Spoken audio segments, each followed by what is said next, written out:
ಉತ್ತರ ಕರ್ನಾಟಕ ರೆಸಿಪಿ ನೋಡಾಕತ್ತಿರೋ ಎಲ್ಲ ವೀಕ್ಷಕರಿಗೂ ನಿಮ್ಮ ಮನೆ ಮಗಳು ತ್ರಿವೇಣಿ ಪಾಟೀಲ್ ಮಾಡುವ ನಮಸ್ಕಾರಗಳು.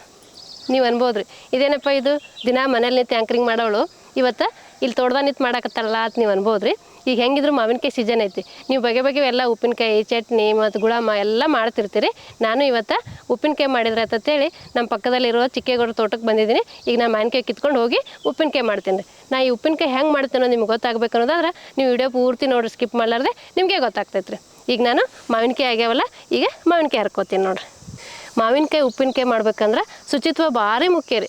ಕ್ಲೀನಾಗಿ ಮಾಡ್ಕೋಬೇಕಾಗುತ್ತೆ, ಮಡಿಲೇ ಮಾಡಬೇಕಾಗುತ್ತೆ ರೀ.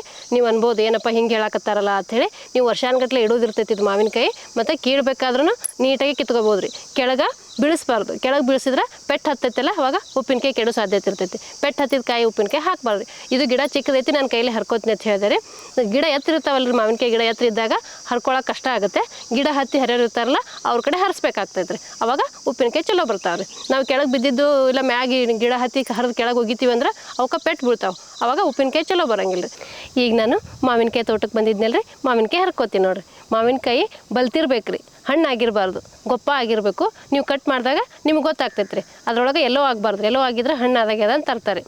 ವೈಟಾಗಿ ಇದ್ರೆ ನೀವು ಕಟ್ ಮಾಡಿ ಉಪ್ಪಿನಕಾಯಿ ಹಾಕ್ಕೋಬೋದು ರೀ. ನೀವು ಎಲ್ಲೋ ಆಗಿದ್ದು ಹಾಕಿದ್ರೆ ಉಪ್ಪಿನಕಾಯಿ ಹಾಳಾಗೋ ಸಾಧ್ಯತೆ ಇರ್ತೈತಿ. ಹಾಗಾಗಿ ವೈಟಾಗಿರ್ತಾವಲ್ಲ ಆ ಮಾವಿನಕಾಯಿಂದ ನೀವು ಉಪ್ಪಿನಕಾಯಿ ಮಾಡ್ಬೋದು ರೀ. ಈಗ ನಾನು ಮಾವಿನಕಾಯಿ ಹರ್ಕೋತೀನಿ ನೋಡಿರಿ. ಮಾವಿನಕಾಯಿ ಹರಿಬೇಕಾದ್ರೆ ಅದ್ರದ್ದು ರಸ ಬೀಳ್ತೈತೆ ರೀ. ಆ ರಸ ಕೈ ಮೇಲೆ ಮಕ್ಕದ ಮೇಲೆ ಬಿದ್ದರೆ ಮಕ್ಕಕ್ಕೆ ಕಲಿ ಬೀಳೋ ಸಾಧ್ಯತೆ ಇರ್ತೈತಿ. ನೀವು ನೋಡ್ಕೊಂಡು ಹರ್ಕೋಬೇಕಾಗ್ತೈತೆ ರೀ. ನೋಡಿರಿ ಈ ರೀತಿ ಹರ್ಕೋಬೇಕು ರೀ. ಈಗ ನಾ ಒಂದು ಮಾವಿನಕಾಯಿ ಹರ್ಕೊಂಡೀನಿ ರೀ, 4 ಮಾವಿನಕಾಯಿ ಹರ್ಕೋತೀನಿ ನೋಡಿರಿ. ನಾನು 4 ಮಾವಿನಕಾಯಿದು ಉಪ್ಪಿನಕಾಯಿ ಮಾಡ್ತೀನಿ ರೀ. ನೋಡಿರಿ ಈಗ 2 ಹರ್ಕೊಂಡೀನಿ, ಇನ್ನು 2 ಹರ್ಕೊಂಡ್ರೆ ಸಾಕ್ರಿ. ನನಗೆ ಉಪ್ಪಿನಕಾಯಿ ಮಾಡೋಕೆ ಎಷ್ಟು ಬೇಕು ನೋಡಿಕೊಂಡು ನಾನು ಅಷ್ಟೇ ಹರ್ಕೋತೀನಿ ರೀ. ಈಗ ನಾನು 4 ಮಾವಿನಕಾಯಿ ಹರ್ಕೊಂಬಂದಿನಿ ರೀ ತೋಟಕ್ಕೆ ಹೋಗಿ. ಈಗ ನೀರ ಹಾಕಿ ನೆನೆಸಿಟ್ಟಿನಿ, ಒಂದು 10 ನಿಮಿಷ ನೆನೆಸಿಟ್ಟಿದ್ದೀನಿ. ಈಗ ತೊಳಿತೀನಿ ರೀ. ತೊಳೆದ್ಬಿಟ್ಟು ಕ್ಲೀನಾಗಿ ಒರೆಸ್ತೀನಿ ರೀ. ಅಂದ್ರೆ ನೀರಿನ ಅಂಶ ಇರಬಾರ್ದು. ಒಂದು ಕಾಟನ್ ಬಟ್ಟೆ ತೊಗೊಂಡು ಒರೆಸ್ಬೇಕಾಗ್ತೈತೆ ರೀ. ನೀರಿನ ಅಂಶ ಇರಬಾರ್ದು, ಆ ರೀತಿ ಒರೆಸ್ಕೋಬೇಕು ರೀ. ಈಗ ನಾನು ಮಾವಿನಕಾಯಿ 10 ನಿಮಿಷ ನೀರು ಹಾಕಿ ನೆನೆಸಿಟ್ಟಿದ್ದೆ ರೀ. ಈಗ ತೊಳಿತೀನಿ ನೋಡಿರಿ. ಈ ರೀತಿ ಚಲೋ ಹೊತ್ತಿಗೆ ತಿಕ್ಕಿ ತೊಳಿಬೇಕಾಗ್ತೈತೆ ರೀ. ಅಂದರೆ ಇದ್ರ ಮ್ಯಾಗ ಏನಾರು ಡಸ್ಟ್ ಅದಿತ್ತಂದ್ರೆ ಹೋಗ್ತೈತಿ ಅಂತ ಅಷ್ಟೇ ರೀ. ಈಗ ನಾನು 4 ಮಾವಿನಕಾಯಿನೂ ತೊಳೆದಿದ್ದೀನಿ ನೋಡಿರಿ. ಈ ರೀತಿ ತೊಳಿಬೇಕು ರೀ. ಇದು ಮಾವಿನಕಾಯಿ ರಸ ಹತ್ತಿರ್ತೈತಲ್ಲ ಅದೆಲ್ಲ ಹೋಗ್ಬೇಕು ರೀ, ಅವಾಗ ಉಪ್ಪಿನಕಾಯಿ ಚಲೋ ಆಗ್ತಾವೆ ರೀ. ಈಗ ನಾನು 4 ಮಾವಿನಕಾಯಿ ತೊಳೆದಿದ್ದೀನಿ. ಈಗ ಒಂದು ಕಾಟನ್ ಬಟ್ಟೆಲೆ ಒರೆಸ್ಕೊತೀನಿ ರೀ. ನೀರಿನ ಅಂಶ ಇರಬಾರ್ದು ರೀ. ನಾ ಈ ಉಪ್ಪಿನಕಾಯಿ ಹೆಂಗೆ ಆಗ್ತಾನೋ ನಿಮ್ಗೆ ಗೊತ್ತಾಗಬೇಕು ಅನ್ನೋದಾದ್ರೆ ನೀವು ಸ್ಕಿಪ್ ಮಾಡಾರ್ದೆ ಪೂರ್ತಿ ವಿಡಿಯೋ ನೋಡಿರಿ, ನಿಮಗೆ ಗೊತ್ತಾಗ್ತೈತಿ. ನೀವು ಸ್ಕಿಪ್ ಮಾಡ್ಕೊಂಡು ವಿಡಿಯೋ ನೋಡ್ಕೊಂಡು ಮುಂದಕ್ಕೆ ಹೋಗಿ ಉಪ್ಪಿನಕಾಯಿ ಹಾಕ್ಕೊಂಡ್ರೆ ಅಂದ್ರೆ ನೀವು ಸ್ಕಿಪ್ ಮಾಡ್ದಲ್ಲಿ ಗೊತ್ತಾಗಿರಲ್ಲ ರೀ. ಯಾವ ಥರ ಹೇಳ್ಯಾರ, ಯಾವ ಥರ ಮಾಡ್ಯಾರ ಅನ್ನೋದು. ನೀವು ಪೂರ್ತಿ ವಿಡಿಯೋ ನೋಡ್ಕೊಂಡು ಉಪ್ಪಿನಕಾಯಿ ಮಾಡಿದ್ರೆ ಅಂದ್ರೆ ವರ್ಷ ಪೂರ್ತಿ ಇಡ್ತಿರ್ತಿರಲ್ಲ, ಅವಾಗ ಹಾಳಾಗೋ ಸಾಧ್ಯತೆ ಇರಲ್ಲ ರೀ. ನೀವು ಅರ್ಧಂಬರ್ಧ ವಿಡಿಯೋ ನೋಡಿ ಉಪ್ಪಿನಕಾಯಿ ಮಾಡ್ಕೊಂಡ್ರೆ ಅಂದ್ರೆ ಉಪ್ಪಿನಕಾಯಿ ಏನಾರು ಹಾಳಾಯ್ತು ಅಂದ್ರೆ ನಿಮ್ಗೆ ವರ್ಷ ಪೂರ್ತಿ ಇಡೋಕ್ಕಾಗಲ್ಲ ರೀ. ಕಷ್ಟಪಟ್ಟು ಮಾಡಿರ್ತೀರಿ ಮಾವಿನಕಾಯಿ ತಂದು. ಹಾಗಾಗಿ ಉಪ್ಪಿನಕಾಯಿ ನೀವು ಮಾಡುವಾಗ ವಿಡಿಯೋ ಪೂರ್ತಿ ನೋಡಿ ಚಲೋ ಹೊತ್ನಾಗ ಉಪ್ಪಿನಕಾಯಿ ಮಾಡಿಕೊಡ್ರಿ. ಈಗ ನಾನು ಇದು ಒರೆಸ್ತೀನಿ ನೋಡಿರಿ. ಒಂದು ಕಾಟನ್ ಬಟ್ಟೆಲೆ ಒರೆಸ್ಕೊತೀನಿ ರೀ ಮಾವಿನಕಾಯಿ ಉಪ್ಪಿನಕಾಯಿ ಮಾಡುವಾಗ ಮುಖ್ಯವಾದ ಸ್ಟೆಪ್ ಏನಂದ್ರೆ ಈ ಮಾವಿನಕಾಯಿಗೆ ಒಂದು ಸ್ವಲ್ಪನೂ ನೀರು ಹತ್ತಬಾರ್ದು ರೀ. ಚಮಚದಾಗಲಿ ಪಾತ್ರೆದಾಗಲಿ ಯಾವುದಕ್ಕೂ ನೀರಿನ ಅಂಶ ಇರಬಾರ್ದು ರೀ, ಅವಾಗ ಉಪ್ಪಿನಕಾಯಿ ಚಲೋ ಬರ್ತಾವೆ. ನೀವು ಅನ್ಬೋದು ನೀರಿನ ಅಂಶ ಇರಬಾರ್ದು ಅಂತೀರಿ, ನೀರನ್ನ ಹಾಕಿ ತೊಳ್ಯಾಕತ್ತಿರಲ್ಲ ಅಂತ ನೀವು ಅನ್ಕೋಬೋದು.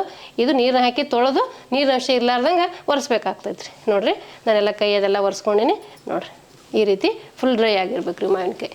ಈಗ ಇದು ಕಟ್ ಮಾಡ್ಕೊತೀನಿ. ನೀವು ಚಾಕುಲಿ ಆದರೂ ಕಟ್ ಮಾಡ್ಕೊರಿ, ಇಳಿಗೆ ಮನೇಲಿ ಆದರೂ ಕಟ್ ಮಾಡ್ಕೊರಿ. ನಾನೀಗ ಇಳಿಗೆ ಮನೇಲಿ ಕಟ್ ಮಾಡ್ಕೊತೀನಿ ನೋಡಿರಿ. ಈಗ ನಾನು ಮುಂದಿನ ತೋಟ ತೆಗಿತೀನಿ ನೋಡಿರಿ. ಈಗ ತೆಗ್ದಿಲ್ಲ ಅಂದ್ರೂ ನಡಿತೈತೆ ರೀ. ನಾನೀಗ ತಕ್ಕೋತೀನಿ ನೋಡಿರಿ. ಈ ರೀತಿ ತಕ್ಕೋತೀನಿ ರೀ. ಈಗ ಮಾವಿನಕಾಯಿ ಕಟ್ ಮಾಡ್ಕೊತೀನಿ ನೋಡಿ. ನಾನು ಇಳಿಗೆ ಮಣಿ ತೊಗೊಂಡಿನಿ. ನೀವು ಬೇಕಾದ್ರೆ ಚಾಕುಲಿ ಆದರೂ ತೊಗೋಬೋದು, ಇಲ್ಲ ನಿಮ್ಮ ಮನ್ಯಾಗ ಏನಾರು ಕುಡುಕಲ್ಲದಿತ್ತಂದ್ರೆ ಅದರಲ್ಲೇನು ಕಟ್ ಮಾಡ್ಕೊಬೋದು. ನಿಮ್ಗೆ ಯಾವ್ದು ಅನುಕೂಲ ಆಗುತ್ತೆ ನೋಡಿಕೊಂಡು ನೀವು ಕಟ್ ಮಾಡ್ಕೊರಿ. ಊರ ಕಡೆ ಏನು ಮಾಡ್ತಾರೆ, ಬಡಿಗ್ಯಾರ ಹತ್ರ ಕಟ್ತಾ ಇರ್ತೈತಲ್ಲ, ಅವ್ರ ಬಡಿಗ್ಯಾರ ಕಡೆನೇ ಕಟ್ ಮಾಡಿಸ್ತಾರೆ. ಉಪ್ಪಿನಕಾಯಿ ಭಾಳಷ್ಟು ಹಾಕ್ತಿರ್ತಾರಲ್ರಿ, ಹಾಗಾಗಿ ಅವ್ರ ಕಡೆನೇ ಕಟ್ ಮಾಡಿಸಿ ಉಪ್ಪಿನಕಾಯಿ ಹಾಕ್ತಾರೆ. ನಾನೀಗ ಇಳಿಗೆಲೆ ಕಟ್ ಮಾಡಾಕತ್ತೀನಿ ನೋಡಿರಿ. ಈ ರೀತಿ ವೈಟಾಗಿ ಇರಬೇಕು ರೀ ಮಾವಿನಕಾಯಿ. ಈಗ ನಾನು ಮಾವಿನಕಾಯಿ ಕಟ್ ಮಾಡ್ಕೊಂಡೆ ಈ ರೀತಿ ವೈಟಾಗಿ ಇರಬೇಕು ನೋಡಿರಿ. ನಿಮ್ಗೆ ಯಾವ ಸೈಜಲ್ಲಿ ಹೋಳ್ಬೇಕು ನೋಡಿಕೊಂಡು ಆ ಸೈಜಲ್ಲಿ ಹೆಚ್ಕೊಡ್ರಿ. ನಾನೀಗ ಈ ಸೈಜಲ್ಲಿ ಕಟ್ ಮಾಡ್ಕೊತೀನಿ ನೋಡಿರಿ. ನಿಮ್ಗೆ ಎಷ್ಟು ಸಣ್ಣ ಬೇಕು ಎಷ್ಟು ದೊಡ್ಡ ಬೇಕು ನೋಡಿಕೊಂಡು ನೀವು ಕಟ್ ಮಾಡ್ಕೋಬೇಕಾಗ್ತದೆ ರೀ. ನಾನು ಈಗ 1-2 ಮಾತ್ರ ಕಟ್ ಮಾಡ್ಕೊತೀನಿ. ಪೂರ್ತಿ ಮಾವಿನಕಾಯಿ ಕಟ್ ಮಾಡೋ ತೋರಿಸಿದ್ರೆ ವಿಡಿಯೋ ಲೆಂದಿ ಆಗ್ತೈತೆ ರೀ. ನೋಡಿರಿ ಈ ಸೈಜಲ್ಲಿ ಕಟ್ ಮಾಡ್ಕೊಂಡೀನಿ. ನಿಮಗೆ ಯಾವ ಸೈಜಲ್ಲಿ ಬೇಕು ನೋಡಿಕೊಂಡು ನೀವು ಕಟ್ ಮಾಡ್ಕೊಬೋದು ರೀ. ನಾನು 4 ಮಾವಿನಕಾಯಿ ಕಟ್ ಮಾಡಾದ್ಮೇಲೆ ನಿಮಗೆ ತೋರಿಸ್ತೀನಿ ರೀ ಎಷ್ಟಾಗ್ಯಾವ ಅಂತೇಳಿ. ನಾನು 4 ಮಾವಿನಕಾಯಿ ಕಟ್ ಮಾಡ್ಕೊಂಬಂದಿನಿ. ಇಷ್ಟ ಆಗ್ಯಾವ ನೋಡಿರಿ. ನಾನು ಈ ಸೈಜಲ್ಲಿ ಕಟ್ ಮಾಡ್ಕೊಂಡೀನಿ. ನಿಮಗೆ ಯಾವ ಸೈಜಲ್ಲಿ ಬೇಕು ನೋಡಿಕೊಂಡು ಆ ಸೈಜಲ್ಲಿ ಕಟ್ ಮಾಡ್ಕೊರಿ. ಆದ್ರೆ ನೀರಿನ ಅಂಶ ಒಟ್ಟು ಹಚ್ಚಬಾರ್ದು ರೀ. ಈಗ ಇದಕ್ಕೆ ಮಸಾಲೆ ರೆಡಿ ಮಾಡ್ಕೋಬೇಕು ರೀ. ನಾನೀಗ ಇದಕ್ಕೆ ರುಚಿಗೆ ತಕ್ಕಷ್ಟು ಉಪ್ಪು ಹಾಕ್ಕೋತೀನಿ. ನೀವು ಉಪ್ಪಿನಕಾಯಿಗೆ ಸ್ವಲ್ಪ ಉಪ್ಪು ಜಾಸ್ತಿನೇ ಬೇಕಾಗುತ್ತೆ. ಸ್ವಲ್ಪ ಉಪ್ಪು ಹಾಕಿ ಕರ್ಗಾಕಿ ಬಿಡ್ತೀನಿ ರೀ. ನಾನು ಉಪ್ಪಿನಕಾಯಿಗೆ ಉಪ್ಪು ಸ್ವಲ್ಪ ಜಾಸ್ತಿನೇ ಬೇಕಾಗ್ತೈತೆ ರೀ, ಹಾಗಾಗಿ ನಾನು ಉಪ್ಪು ಹಾಕ್ಕೊಂಡೇನಿ ರೀ. ಪ್ರತಿ ಸತಿ ನಾ ಮಾವಿನಕಾಯಿ ಉಪ್ಪಿನಕಾಯಿ ಮಾಡಿದಾಗೆಲ್ಲ ನೀವು ಕೇಳ್ತಿದ್ರಿ ಬೆಲ್ಲ ಸಕ್ಕರೆ ಹಾಕಲ್ಲೇನೋ ಅಂತ.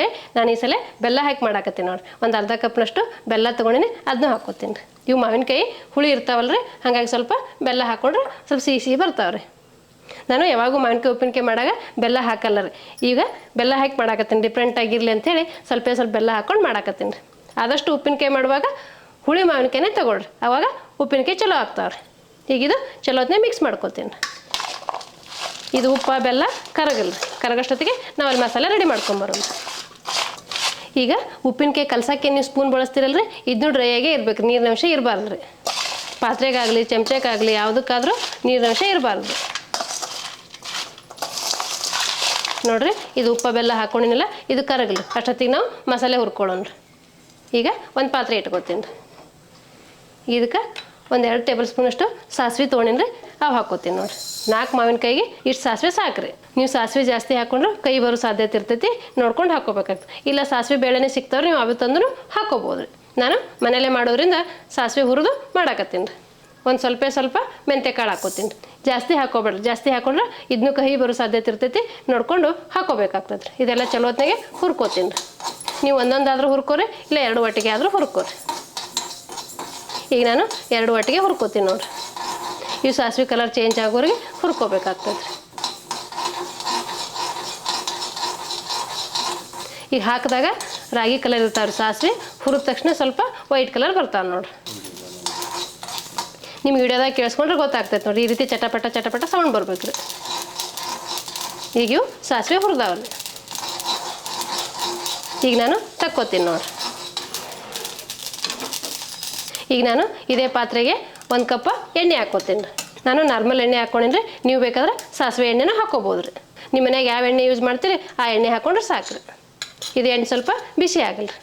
ನಾನು ಎಣ್ಣೆ ಬಿಸಿ ಆಗೈತಿ, ಒಂದು ಸ್ವಲ್ಪ ಬೆಳ್ಳುಳ್ಳಿ ಸಿಪ್ಪೆ ಸುಲ್ದು ಇಟ್ಕೊಂಡಿನಿ, ಅವು ಹಾಕ್ಕೋತೀನಿ. ನಾನು ಹಂಗೆ ಹಾಕ್ಕೊಳಕತ್ತೀನಿ, ಜಜ್ಜಿಲ್ಲ, ನೀವು ಬೇಕಾದ್ರೆ ಜಜ್ಜಿ ಹಾಕ್ಕೋಬೋದು ರೀ. ನಾನು ಇಡೀ ಬೆಳ್ಳುಳ್ಳಿನೇ ಹಾಕ್ಕೊಂಡಿನಿ ನೋಡಿರಿ. ಈಗ ಸ್ಟವ್ ಆಫ್ ಮಾಡಿ ತಣ್ಣಗೆ ಹಾಕ್ಬಿಡ್ತೀನಿ ರೀ. ಇವು ಇಷ್ಟೇ ಎಣ್ಣೆಯಾಗ ಬಿಸಿ ಆಗ್ತಾವ್ರಿ. ತುಂಬ ಬಿಸಿ ಮಾಡೋದು ಬೇಡ, ತುಂಬ ಬಿಸಿ ಮಾಡಿದ್ರೆ ಬೆಳ್ಳುಳ್ಳಿ ಎಲ್ಲ ಕೆಂಪಾಗೋ ಸಾಧ್ಯತೆ ಇರ್ತೈತೆ ರೀ, ಆವಾಗ ಟೇಸ್ಟ್ ಬರಲ್ಲ ರೀ. ಈಗ ನಾನು ಸ್ಟವ್ ಆಫ್ ಮಾಡಿ ತಣ್ಣಗೆ ಹಾಕ್ಬಿಡ್ತೀನಿ ನೋಡಿರಿ. ಎಣ್ಣೆನೂ ಬಿಸಿ ಆಗೈತಿ, ಬೆಳ್ಳುಳ್ಳಿನೂ ಫ್ರೈ ಆಗ್ಯಾವ, ಸಾಕ್ರಿ ಇಷ್ಟ ಆದ್ರೆ.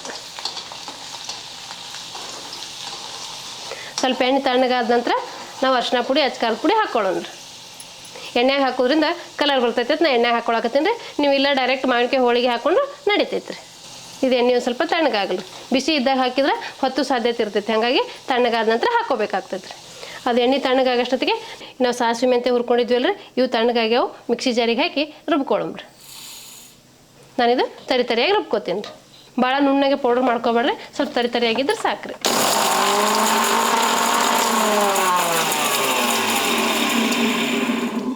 ನೋಡಿರಿ, ಈ ರೀತಿ ತರಿಯಾಗಿ ರುಬ್ಕೋಬೇಕಾಗ್ತೈತೆ ರೀ. ಜಸ್ಟ್ ಒಂದು ರೌಂಡ್ ತಿರುಗಿಸಿದ್ರೆ ಸಾಕ್ರಿ.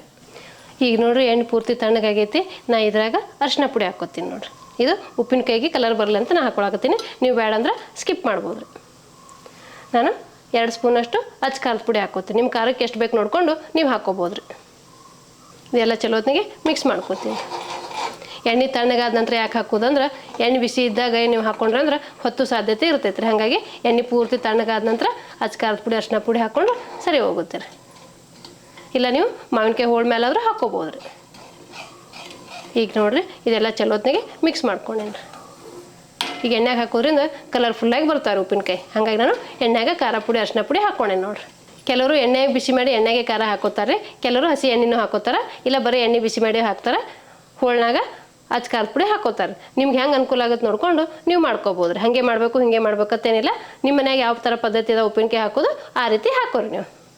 ಈಗ ನಾನು ಮಾವಿನಕಾಯಿ ಹೋಳಿಗೆ ಬೆಲ್ಲ ಉಪ್ಪು ಹಾಕಿ ಕರ್ಗ್ಸಕ್ಕೆ ಬಿಟ್ಟಿನಿ ರೀ. ಬೆಲ್ಲ ಉಪ್ಪು ಕರ್ಗಾಕತ್ತೈತಿ. ಈಗ ನಾನೇನು ಸಾಸಿವೆ ಮೆಂತ್ಯ ಏನು ರುಬ್ಕೊಂಬಂದಿನಲ್ಲ ರೀ, ಇದು ಹಾಕ್ಕೋತೀನಿ ನೋಡಿರಿ. ನಾನು ಎಣ್ಣೆ ಬಿಸಿ ಮಾಡಿ ಬೆಳ್ಳುಳ್ಳಿ ಅರಿಶಿನ ಪುಡಿ ಖಾರದ ಪುಡಿ ಹಾಕ್ಕೊಂಡಿದ್ನಲ್ಲ ರೀ, ಅದು ಹಾಕ್ಕೋತೀನಿ ನೋಡಿರಿ.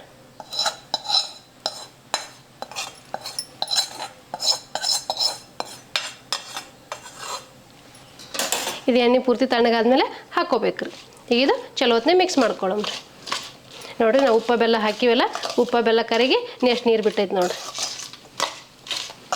ಈ ರೀತಿ ನೀರಾದ್ರೆ ರಸ ಆದ್ರೆ ಉಪ್ಪಿನಕಾಯಿ ಚಲೋ ಬರ್ತೈತೆ ರೀ. ಹೋಳು ತಿನ್ನೋರಿಗೆ ಹೋಳು ನೀಡ್ಬೋದು, ರಸ ತಿನ್ನೋರಿಗೆ ರಸ ಹಾಕ್ಬೋದು ರೀ. ನೋಡಿರಿ ಎಷ್ಟು ಮಸ್ತ್ ಕಲರ್ಫುಲ್ಲಾಗಿ ಬಂದಾವು. ಈಗ ಮಾವಿನಕಾಯಿ ಉಪ್ಪಿನಕಾಯಿ ನೋಡಿದ್ರೆ ಬಾಯಿಗೆ ನೀರು ಬರಾಕತ್ತಾವ. ಈಗ ತಿನ್ಬೇಕಪ್ಪ ಅನ್ಸಕತ್ತೈತೆ ನೋಡಿರಿ. ನೀವು ಒಂದ್ಸತಿ ನಿಮ್ಮ ಮನೆ ಮಾವಿನಕಾಯಿ ಸೀಸನ್ ಮುಗಿಯೋಷ್ಟೊತ್ತಿಗೆ ಮಾಡ್ಕೊಂಡು ನೋಡಿರಿ, ನಿಮಗೂ ಗೊತ್ತಾಗ್ತೈತೆ ಎಷ್ಟು ಮಸ್ತಾಗಿರ್ತಾವೆ ಉಪ್ಪಿನಕಾಯಿ ಅಂತೇಳಿ. ಈಗ ಬೆಲ್ಲದ ಹಾಳು ಒಂದೊಂದು ಉಳ್ದಾವ್ರಿ, ಪರವಾಗಿಲ್ಲ ಅವು ಕರಗ್ತಾವೆ. ನಾವು ಹೀಗೆ ಕಲಸಿದ ತಕ್ಷಣ ಏನು ತಿನ್ನಂಗಿಲ್ಲಲ್ರಿ, ಸ್ವಲ್ಪ ಹೊತ್ತು ಬಿಟ್ಟು ಕರಗ್ತಾವ್ರಿ. ಬೆಲ್ಲ ಪೂರ್ತಿ ಕರಗಿ ಬಿಡ್ತೈತಿ. ಈ ರೀತಿ ಚಲೋ ಹೊತ್ತು ಮಿಕ್ಸ್ ಮಾಡಿ ಒಂದು ಏರ್ಟೈಟ್ ಡಬ್ಬ್ಯಾಗ ಹಾಕಿಟ್ರೆ ನೀವು ವರ್ಷ ಪೂರ್ತಿ ತಿನ್ಬೋದು ಉಪ್ಪಿನಕಾಯಿ. ವಾವ್, ನೋಡ್ರಿ ಸೂಪರಾಗಿ ಬಂದೈತೆ ನೋಡಿ, ಕಲರ್ಫುಲ್ಲಾಗಿ ಬಂದೈತಿ. ಈಗ ನೋಡಿರಿ ನಾ ಎಲ್ಲ ಚಲೋ ಹೊತ್ತಿಗೆ ಮಿಕ್ಸ್ ಮಾಡ್ಕೊಂಡೇನಿ. ಈಗ ಉಪ್ಪಿನಕಾಯಿ ರೆಡಿ ಆಗ್ಯಾವ್ರಿ. ನೀವು ಕಲ್ಬರ್ನಾಗಾರ ಹಾಕಿಡ್ರಿ, ಏರ್ಟೈಟ್ ಬಾಕ್ಸಲ್ಲಿ ಆದ್ರೆ ಹಾಕಿಡ್ರಿ. ಸ್ಟೀಲಿನ ಬಾಕ್ಸಲ್ಲಿ ಮತ್ತು ಬಿಳಿ ಜರ್ಮನಿ ಬಾಕ್ಸಲ್ಲಿ ಉಪ್ಪಿನಕಾಯಿ ಹಾಕಬಾರ್ದ್ರಿ, ಹಾಕಕ್ಕೆ ಹೋಗ್ಬೇಡ್ರಿ.